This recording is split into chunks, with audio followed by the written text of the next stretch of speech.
10. We all have to take responsibility for our children's safety, health, and well-being in schools.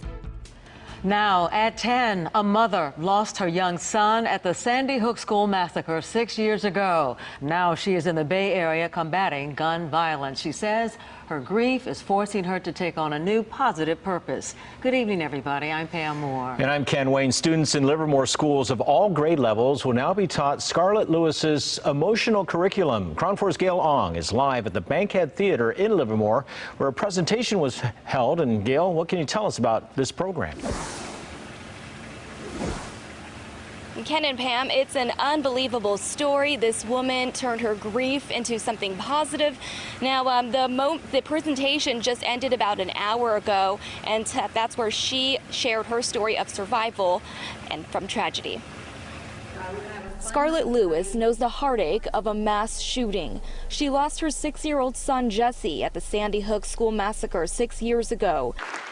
Today, Scarlett is combating gun violence across the country with the Choose Love Enrichment Program, a social emotional curriculum she's bringing to all Livermore schools. We all have to take responsibility for our children's safety, health, and well-being in schools. And really the #1 way to do that is to make sure that your school has a comprehensive social and emotional learning program. It was inspired by 3 words her son Jesse wrote on a chalkboard shortly before he died: nurturing, healing, love. When I saw those 3 words, nurturing, healing, love, I knew instantly that if the shooter, and in our case it was a former student of Sandy Hook Elementary School that came back to the school and perpetrated the crime, I knew that if he could have given and received nurturing, healing love, that the tragedy would never have happened. And it's not just a school-wide program. Livermore school officials say it's including the whole community. Our schools and our community are really integrated, and we have been working very closely with law enforcement and with city council and with the mayor to make sure that our schools are as safe as they can be. We've worked with our police, for example, in critical response training. We've done all of the preparations that we can in terms of external preparation.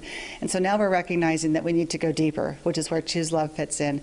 Parents and teachers who attended Thursday's presentation agree.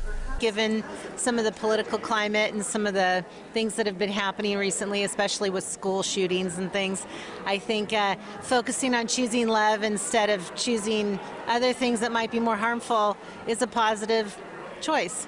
Definitely, especially at the preschool age, I think it's important for them to just kind of learn positive behaviors, just to keep them knowing that information for the rest of their lives, you know, when they're young, to learn that. So that's what we're trying to do. Scarlett is determined to spread Jesse's message of love. He was a 6-year-old little boy.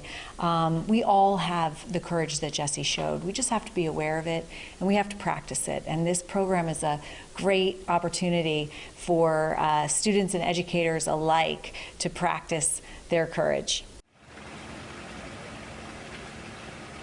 Jesse died a hero. He saved 9 of his classmates' lives by yelling "run" to run away from the gunman. Meantime, the Choose Love project has been downloaded in all 50 states and over 55 countries. We're live in Livermore. Gail Ong, KRON4 News.